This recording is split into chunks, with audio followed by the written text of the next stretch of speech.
Well, good morning, everyone. Good morning. And, welcome to the Regional Planning Commission's regular meeting on April 26, 2019. We'd like to call the meeting to order and do a roll call. That's all right. Take your time. Okay, we'll roll on. All right. Good morning, everybody. Good morning. All Charles Smith, Here. Richard Helton, Tina Wiltshire. Here. Anna Olguin. Here. Tammy Curran-Locust. Here. Stephen Summers. Here.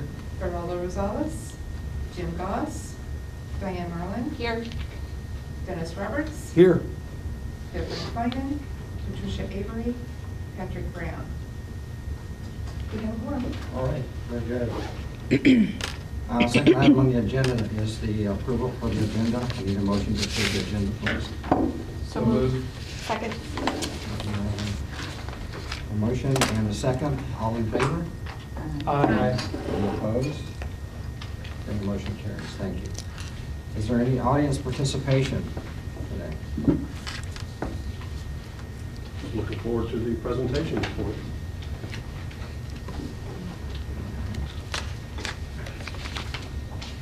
All right, there's none, so we'll move on down to minutes. Do I hear a motion to approve the RPC draft meeting minutes for February the 27th of 2019? Sure, I'll make a motion that we do that. Thank you, Dennis. One second. Any discussion? All in favor? Aye. Any opposed? Motion carried. Out of time. Guys, you're moving right along here. We're getting into the consolidated financial report with a list of. Sure. So you have the February 28th, 2019 fund balance, which was a little over $10,476,000. However, receivables at the end of February were huge, over $1.3 million. A lot of that was due to delays in terms of getting state subsidy reimbursements for a full-day program for Headstart or preschool for all, and also for our workforce training. However, by March, our fund balance rose again to $10.5 million, and our receivables dropped by $850,000, so that cash did come in. So I think that speaks well for our fiscal staff, who continue to be vigilant in terms of getting reimbursements in a timely manner. So we bill on a reimbursement basis, and it just takes a while for the state to respond. So everything continues to remain healthy in terms of fund balance. Any questions? Yeah, I just would like to ask, so the state's responding, response time has been a lot improved since previous years? Yeah, it takes longer. I mean, our federal response, we can do wire transfers and we get funding in 24 hours. With the state, it takes us anywhere from, it's never 30 days, it's 60, 90 to 120 days out. So we're always doing reimbursement requests to make sure that cycle of cash continues to come in. Yeah, so it hasn't improved a whole lot. Okay, thanks. We've never had a practice of doing advanced draws because it's hard to reconcile at the end. We prefer to have the expenditure, support those expenditures, and then request reimbursement. So that's just a better way to operate for us, so as long as the cash continues to come in. Any other questions? Okay, do I hear a motion to accept and place on file the consolidated financial report for February and March?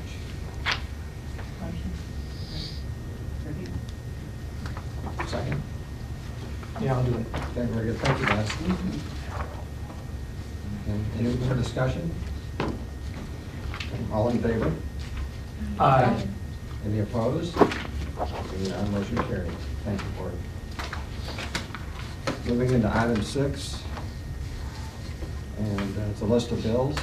Sure. So as you can see, the list of bills is fairly extensive. This is not atypical. This just represents increased activity for emergency shelter and utilities, workforce training, Head Start operations, but there's nothing unusual to report in this list of bills. Good. Any questions of Betty about the bills?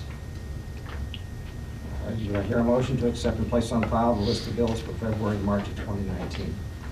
So moved. I'll second. Okay. Any further discussion before you vote? All right, all in favor? Aye. Any opposed? And motion carries. Item 7 is the action items. It's a budget amendment. Okay. Sure. So this budget amendment is to add to our early childhood fund for the FY19 budget year, Fund 104, and the new department is 604. This is to accommodate the receipt of federal funding in the amount of $2.571 million for early Head Start expansion. This was a nationally competitive grant award. This will allow us to serve, to support the addition of 10 center-based classrooms and 10 additional services, home-based services for pregnant women and socialization services. The initial budget period is March of 19 through February of 20, and this includes startup funding. So this will allow us to begin the process of identifying facilities and renovating, doing minor repairs, enhancing classrooms, purchasing supplies, and starting to hire 30 to 40 staff. So this will allow us to do that.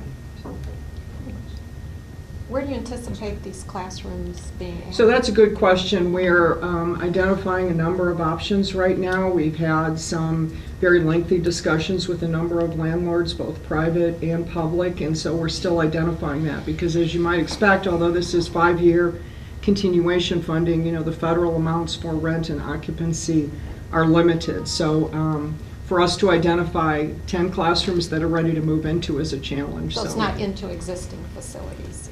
That's our preference. Oh, okay. So we prefer not to have to do any type of major renovation. We prefer to have something that just requires some minor changes. And will this address the waiting list? It will, and Brandy can speak to that. Okay. Currently, our waiting list is a little over 160 just for infants and toddlers. So this is really going to address not all of our children, but at least 50% that are on our wait list.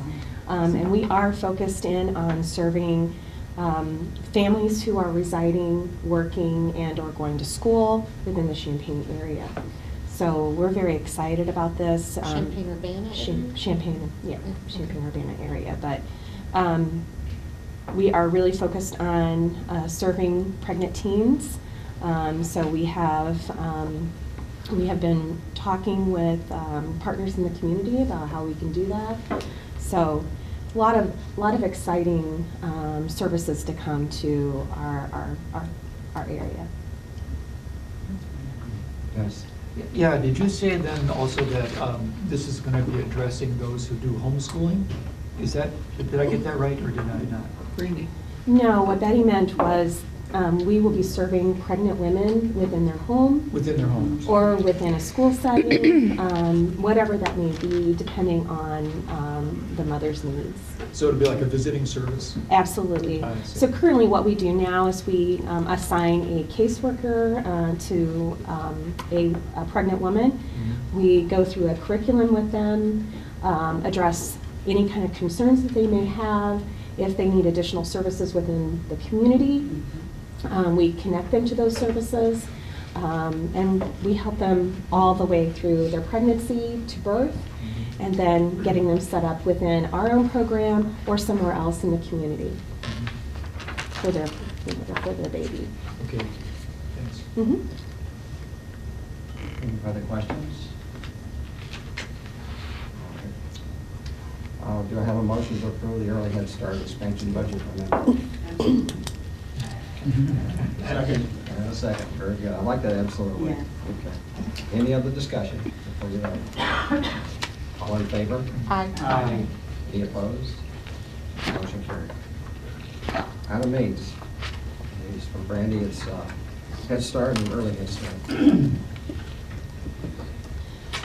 Well, my biggest news was the early Head Start expansion, so we got that all out of the way. I will say that Betty did mention that we will be adding 40 additional employees to our Champaign County program.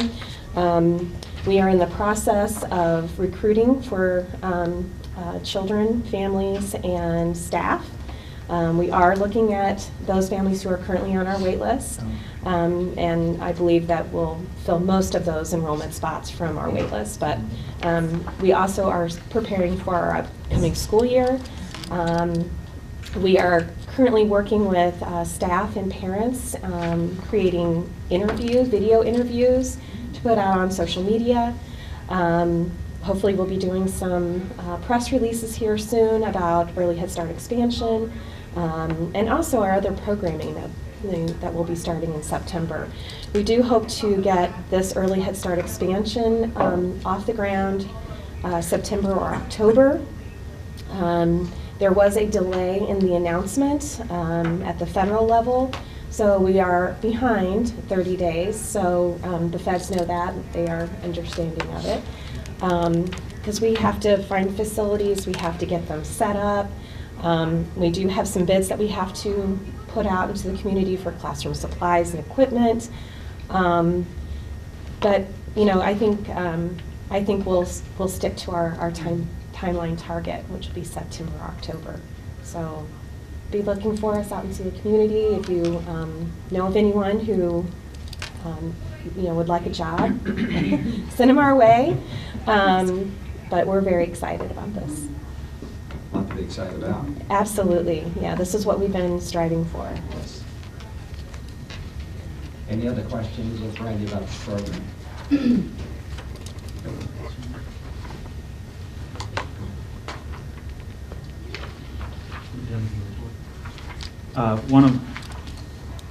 One other item I wanted to highlight with our early childhood program is that, particularly with Head Start, it's one of the probably programs that has the most requirements in terms of adherence to standards set forth by the federal government. And every so often, the federal government will come in and do a pretty extensive review of the program, both financial as well as programmatic, to ensure that we are meeting all those required standards. One of the challenging aspects of that is when they come in and actually observe the interactions in the classroom, and there's certain scoring dimensions that are associated with that type of observation. And our program, when we were compared to other programs nationally, we ranked pretty high in terms of our class scores, and we're very proud of that.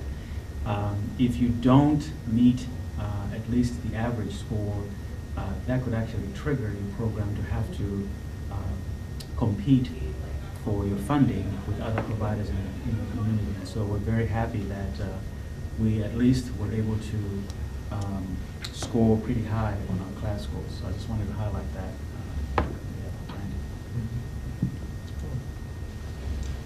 I would like to also add to that, we did receive notification from the Office of Head Start that we would not have to compete with any program within the state for our Head Start, early Head Start 5-year project period, which is, the application is due in December.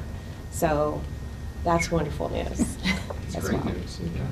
Really moving forward. Any other questions? Do I have a motion to accept and place on file the Head Start, early Head Start management reports, including financial and service area reports for February 2019? A motion and a second. Any further discussion?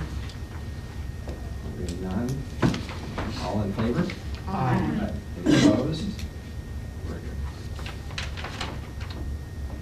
Item 9 is your program division updates, and we'll start out with Debbie.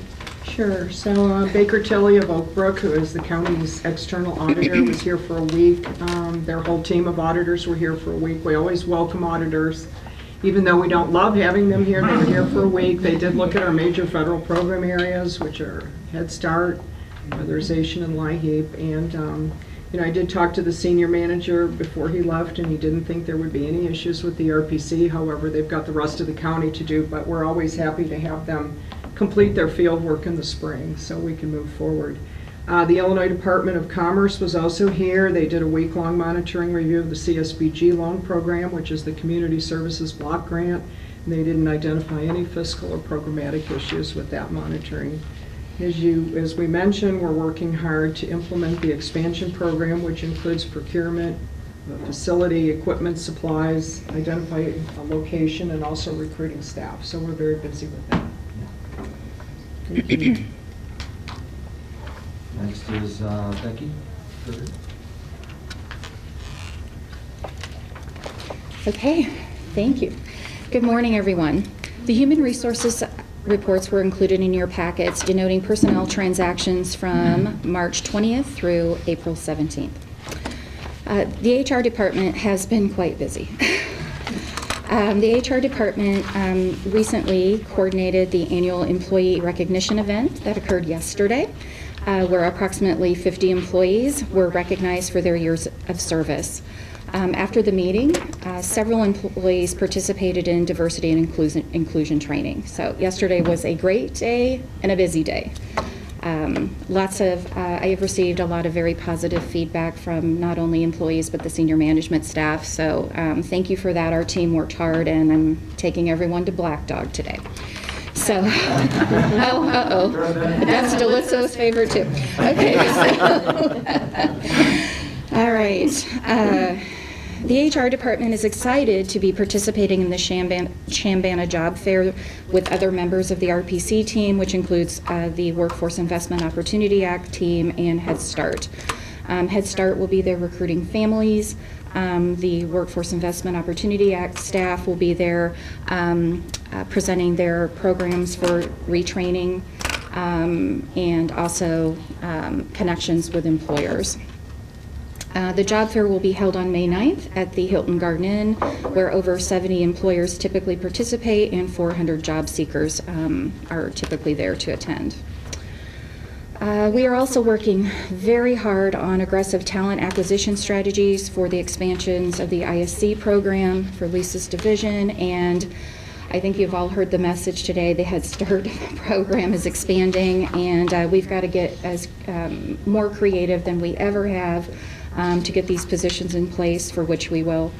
I hosted a human resources strategic conference in Bloomington this week, where I got the opportunity to announce our talent acquisition challenges with teachers, and I got to tell you, during break, many local state leaders in the human resources field approached me, and I'm going to be making some phone calls next week. They want to help. Junior college representatives, the ISU career development program. They want to make sure we're connected and can do whatever we can to attract the qualified teaching staff for our programs. The EAP program through LifeWorks has been rolled out. The telephonic services are available to employees, and we just pushed the button to get the online services available. The employee assistant program has been well received. I'm getting a lot of very good feedback as a result of offering this services to our employees for social emotional assistance. I actually had a division of the county ask if they could get on our plan. So, we're working with Debbie Heiser on that. Our senior management team is currently reviewing performance management systems as well as project management systems, including the Kronos module that is being implemented countywide. Seeking tools to assist with continuous performance management feedback between employees and supervisors, and a more efficient approach to record keeping and communication. So stay tuned. We have, over the last year or so, reviewed demos from various platforms, including Trackstar, ReviewSnap, Taleo, Cornerstone, and Lattice. Our team is also gearing up, my team of one. I recruit people throughout the organization to help on projects a lot. Our team is also gearing up for the summer youth program, where the school districts of Champaign, Urbana, Mahomet, Rantoul, St. Joe will all be participating again, and we are expecting approximately 180 students will participate in the program. So I am grateful to have our intern from ISU return to HR, the HR department this summer, to help us particularly with the summer youth program. And I'd be happy to answer any questions. Please, any questions? I just want to say thank you to RPC for serving as the fiscal agent for the youth employment program. That made, I remember when we first got it set up, and it made a huge difference in that program. So we appreciate it. Thank you for that. Yeah, it's a I know big, it's extra work, but. it's a big undertaking, but it's very worth supporting the program in the community. No one else really was set up to do it, so. Thank you for the report. Andy, thank you for the report as well. Lisa?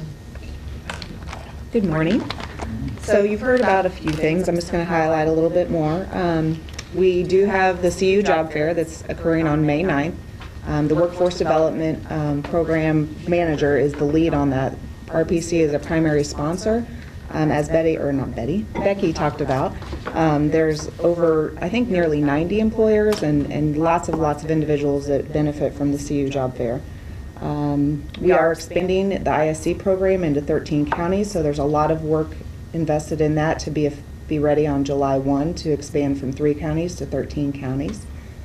Workforce development is also expanding effective July 1 into Douglas County, so we will go from a 4-county area into a 5-county area. We are looking into a location to do the work that we do in the other, like Piatt and Ford, so to have a location that will staff a few days a week. The big thing that's been going on, there's lots going on, but you may have heard and seen newspaper articles and a big billboard on Mattis for the Garden Hills initiative that we're working with Ameren and the city of Champaign. It's called the SLEEP program. So we are working on that, and I'm going to guess Delizzo's probably going to, no? Okay. Okay, so that involves, you have a flyer that went out to all of the Garden Hills residents. That is a mailer that all of the households in the Garden Hills area received. So we will be working with the city of Champaign to do safety and energy efficiency work in that area. And I'm happy to field any specific questions about that. That's a really exciting initiative that we are embarking upon. Anyone have any questions? I do have a question, not about this, but relative to the job fair. What are the hours for that? I heard the date, but not the hours. Can we have- I will get you a flyer. I'm not, do you know the specific? You guys are there. I believe, I'm going to check that for you right now, but I believe they changed the hours this year, so I got to check. But we will get that to you. Good deal. Thank you. Sure. Sounds good. Thanks, Lisa. Sure. Next is Rita. Good morning, everybody. PCD staff has been working with member agencies on recruiting members of the community to be part of the Champaign County Complete Count Committee. This is the committee that will be working with us on overseeing the census work that will be done next year. We also have been working with the workforce staff on developing a labor check study. We are wrapping up that study for Champaign, for Iroquois, and Piatt County. Those were the initial counties that were part of the WIOA 17 when we started this project. But the first phase, which is doing the labor check study, is almost done, and we'll be presenting that to businesses in the community and different agencies in the community.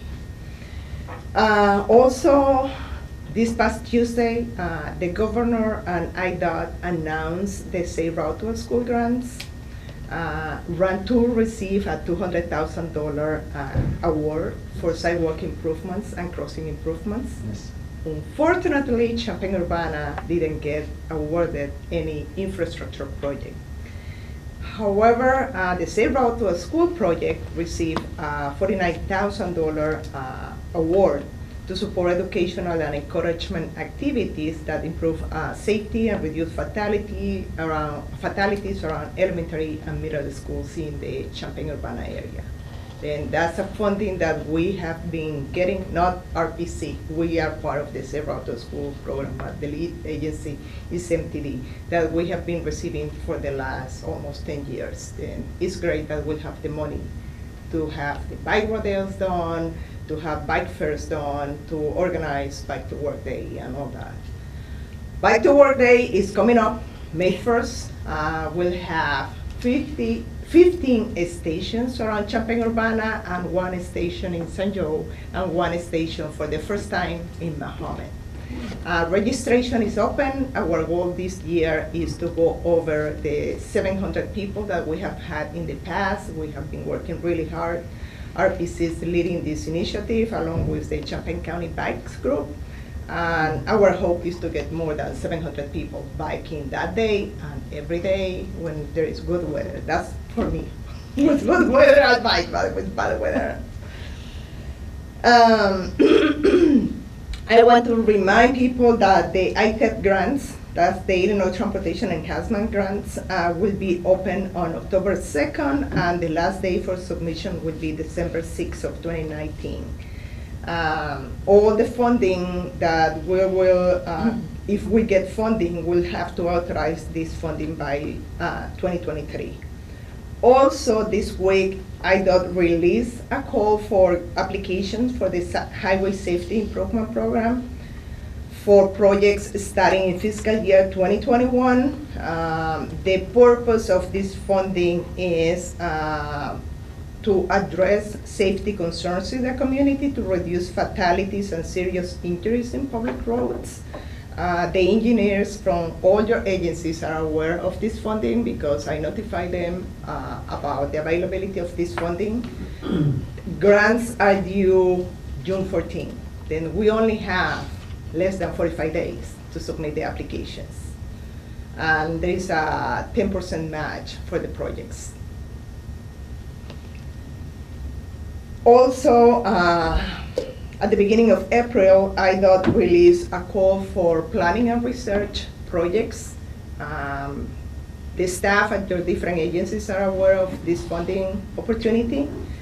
I received one request from the city of Urbana, but it wasn't feasible for us to apply for that funding for the project that they wanted to do because it was more toward things that are not related to transportation, and this is for transportation projects.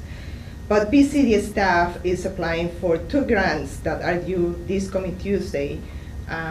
One is to implement the Champaign County Rural Safety Plan and Champaign Urbana Safety Plan. Through these plans that we are finishing, we'll be completing by June, we have done all the crash analysis for the last 5 years in Champaign County and Champaign Urbana. And we have identified specific intersections and segments where we know there is a high number of fatalities and injuries. Then we are applying for funding to implement the plan by selecting the top 20 locations in Champaign Urbana and Champaign County related to intersections and segments, and do a detailed traffic safety study and work with the different agencies responsible for those specific roadways locations, and be able to provide recommendations for improvements and have those projects ready, that when the call for HSIP projects from IDOT come through, we have the projects ready to be submitted for funding. Then that's the idea that we are putting behind on the implementation of the safety plans. I hope that we get the funding, you never know. The second project that we'll be applying for is more technology related. We developed a tool here in-house that we call Access Score. Basically, we have been able to collect pedestrian data and bike data, bike infrastructure data, and we also have all the data related to buses and cars in the community, and we develop level of traffic stress for the different modes of transportation, for cars, for transit, for pedestrians, and for bikes. And we also have mapped all the important attractors in the community in terms of hospitals, schools, parks, grocery stores, and all that. And through this tool that we have developed, we are able to identify the level of accessibility of a particular location in our community related to these different locations, important attractors in our community.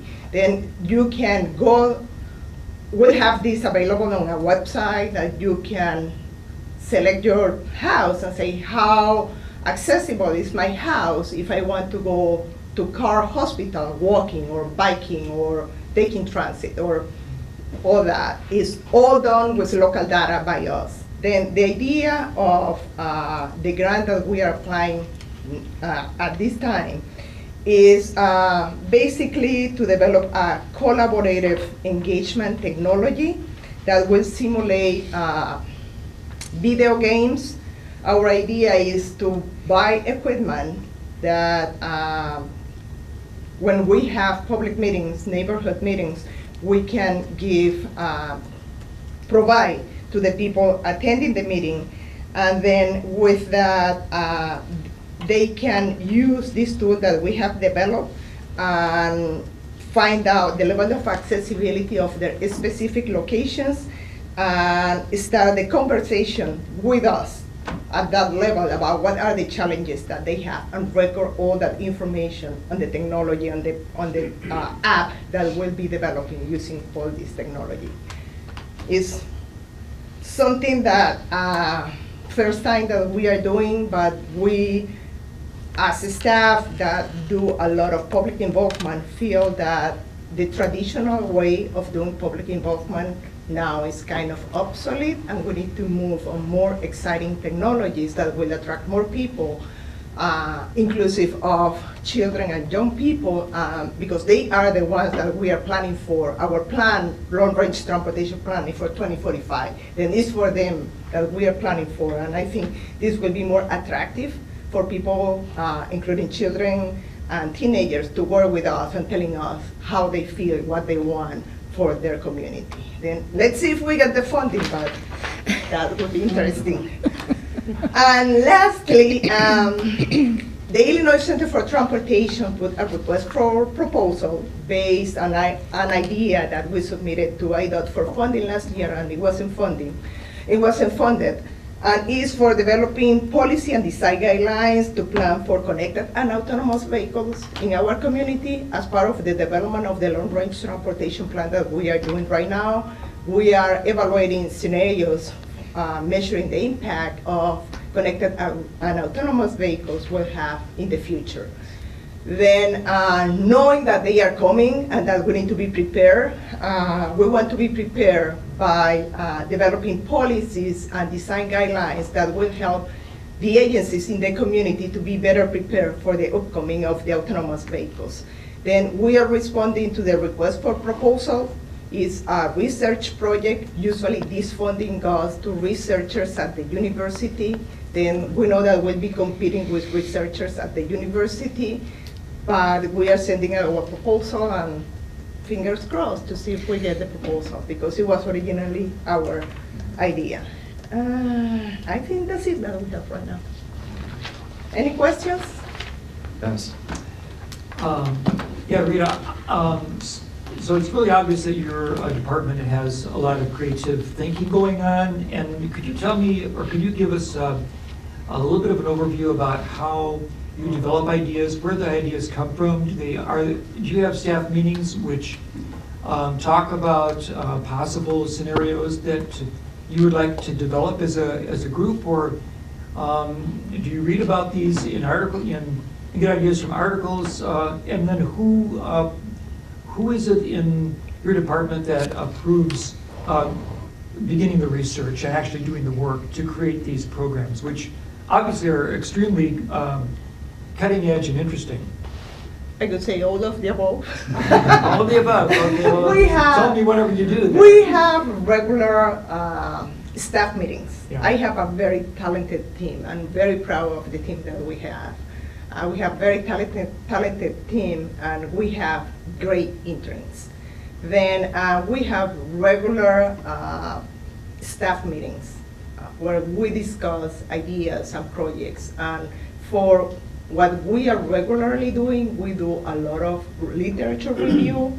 We review papers, we review abstracts, we review conference papers, we attend conferences and all that. Then from there, thanks to Matt, we have a wiki page. And one of the aspects of our wiki page is ideas for projects, ideas for research. Then anytime that anyone from my staff reads something that is appealing, then I ask them to document that on that wiki page that we have.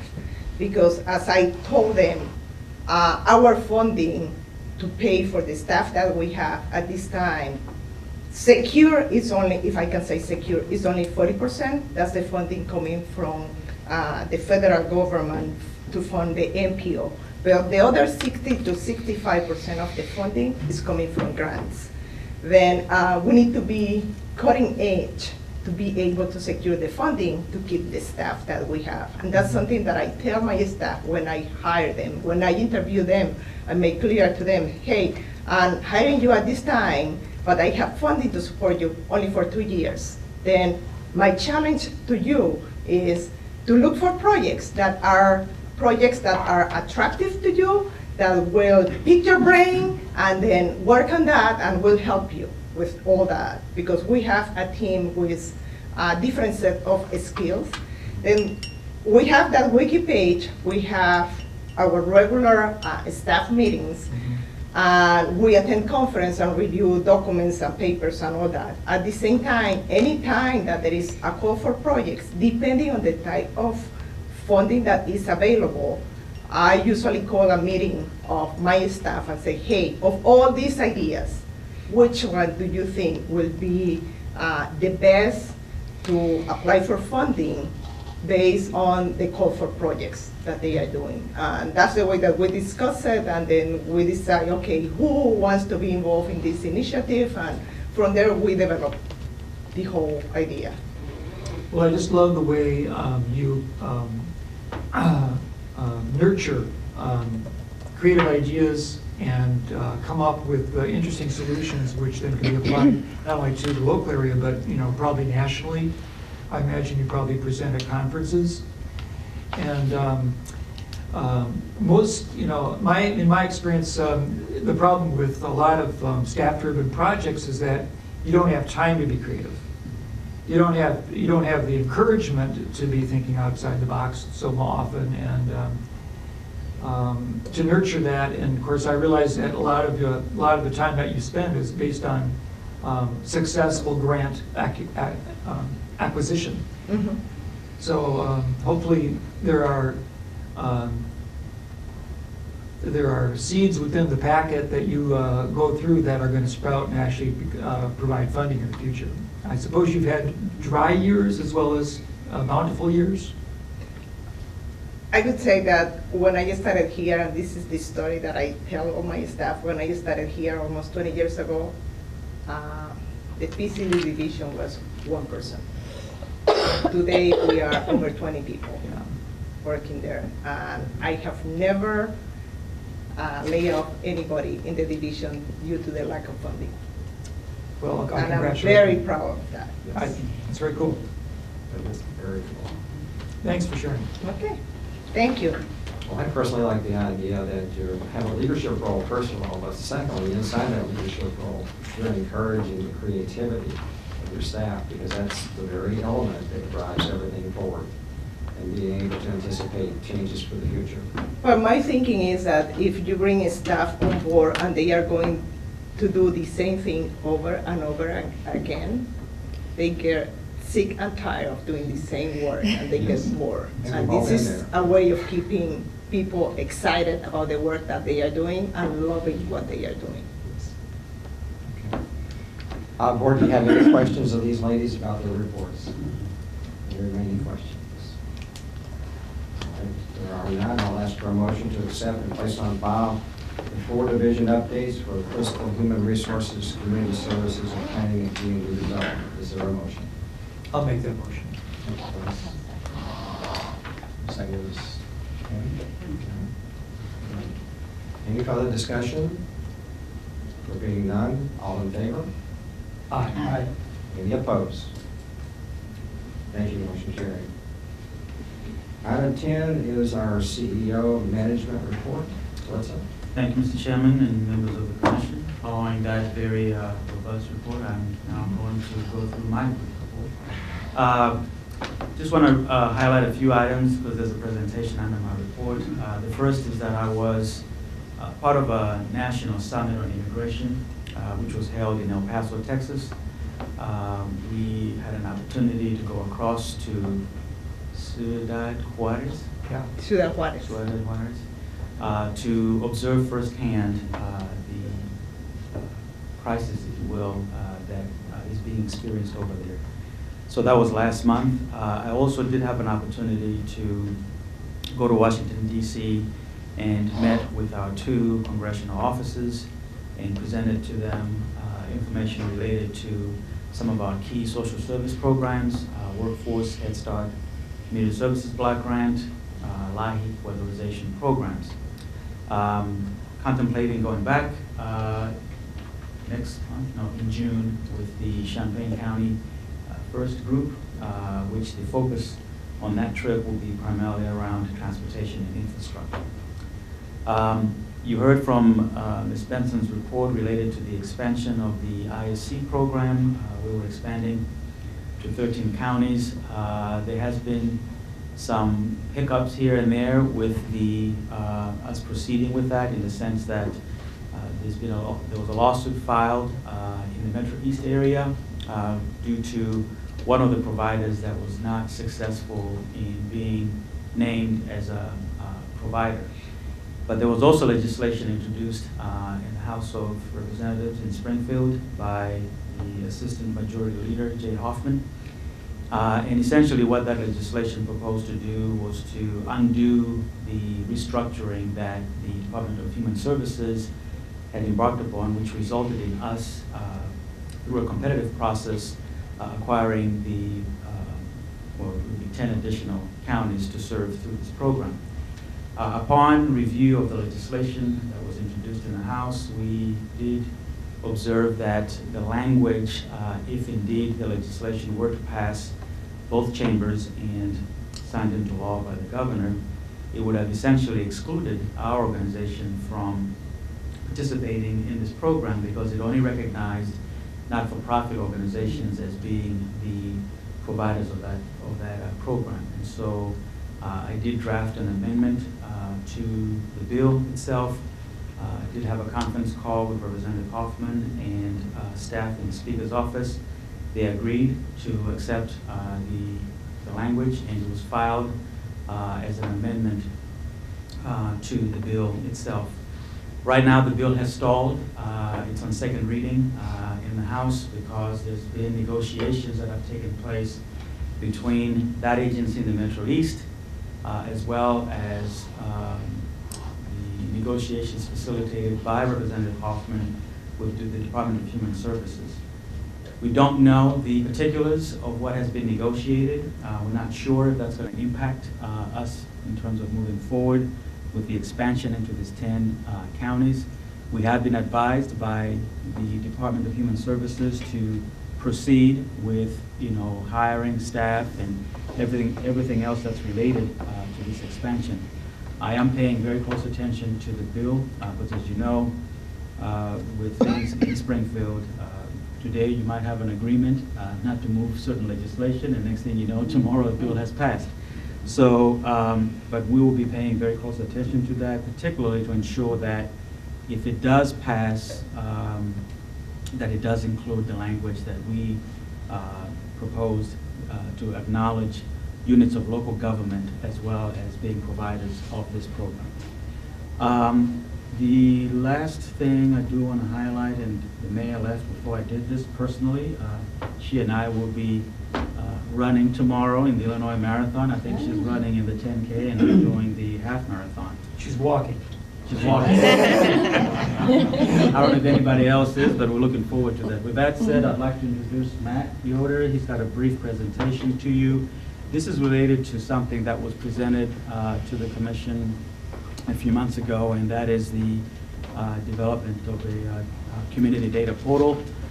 This is as a result of the earlier discussions that I had with not only members of the commission, but various members of the community when I first started here at RPC, and that was the need for us to be essentially the repository of data for the community. And so this is our approach to accomplishing that vision. Thank you. So could I ask a question about one thing you said in your previous comments?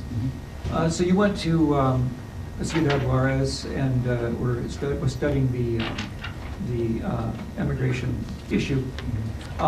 Is there any kind of formal expectation that immigrants will be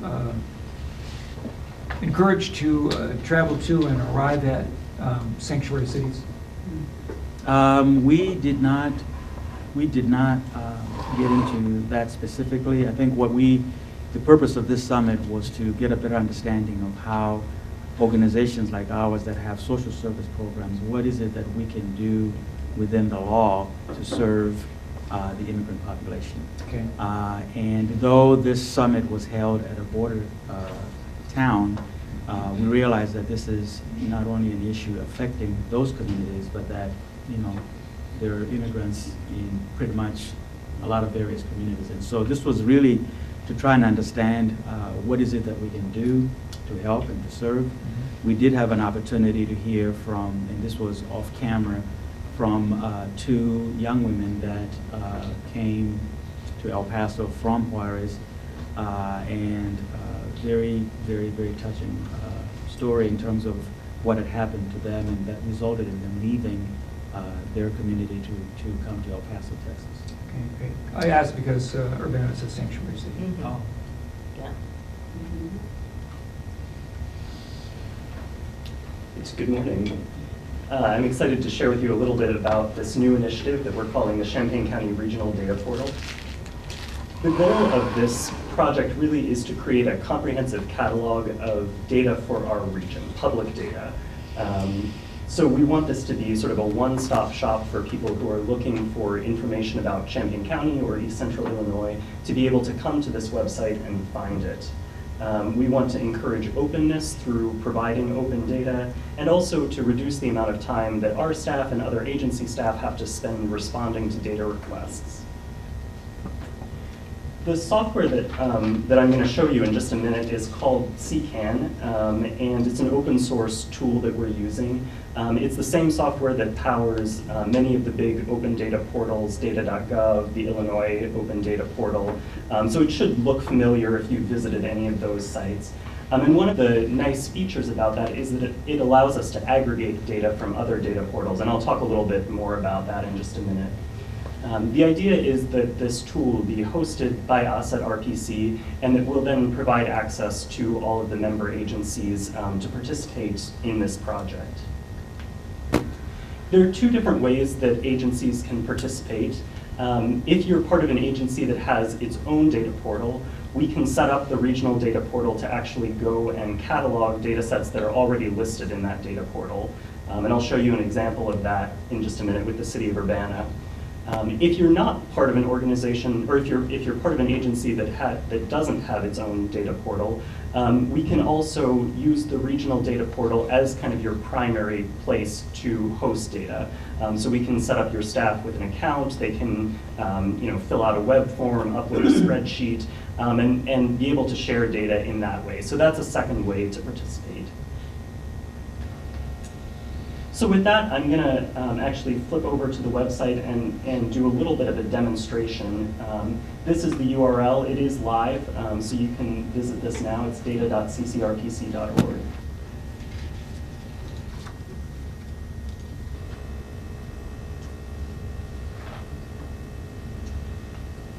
So on the home page of the data portal, you'll notice we have this really big search bar. We want people to be able to easily find any data set that they're looking for without having to know kind of which organization it belongs to or know really anything else about it.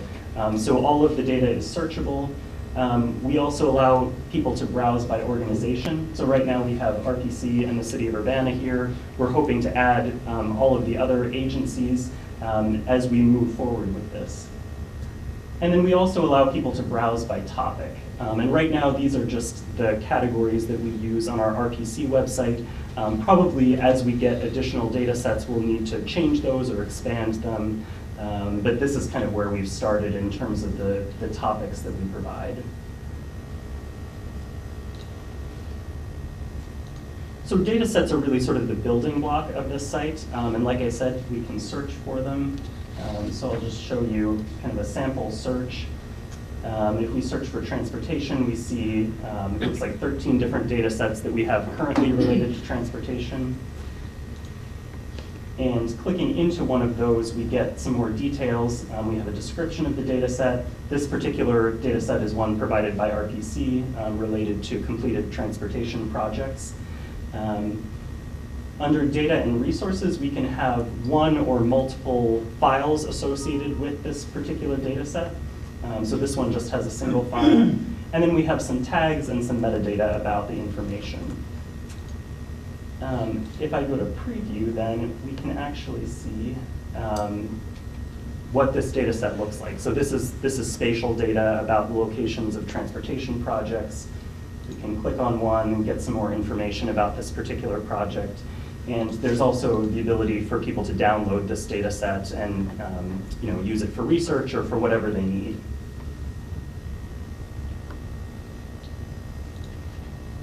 So as I mentioned, the data sets are grouped by organization. And so right now, the RPC and the City of Urbana are the organizations we have here. But as I mentioned, we'd love for the other member agencies to become a part of this project and to start sharing some data sets as well. We can set up the organization so that a staff person from your agency has access to manage that organization, to edit the data sets, to add them, remove them, kind of as needed. And we're available as RPC staff to help support those activities. And then just finally, like I mentioned, the groups are a way of kind of bringing together data sets across different agencies. So for instance, in planning and development, we have a couple of data sets here from the City of Urbana, and then some other data sets from RPC. So if somebody knows that they want data related to a planning issue, but they don't necessarily know which organization that belongs to, they can come here and find that.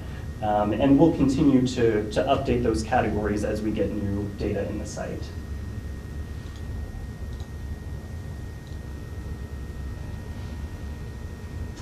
So just finally, the next steps for us are, I'd like to connect with the technical staff in each of the agencies to talk about how your agency can be a part of this project. We continue to add data sets that are maintained by RPC. We have quite a few of them on there already, but some of our programs are continuing to be added to the portal. And then in the future, we're hoping to continue to refine and improve the types of visualizations that are available. So I showed you that one map, but we'd like to be able to have more sophisticated charts, to have maps that use some of our local data in them. So that's another area that we want to continue to work on.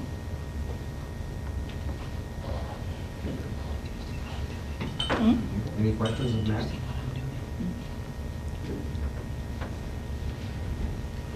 Pretty good. Thank you, Matt. Appreciate it. Is there any old business? Is there any new business? Can I have a motion to adjourn, please? Motion, second. All in favor? Aye. Any opposed? Okay, very good. Thank you. It was a good meeting.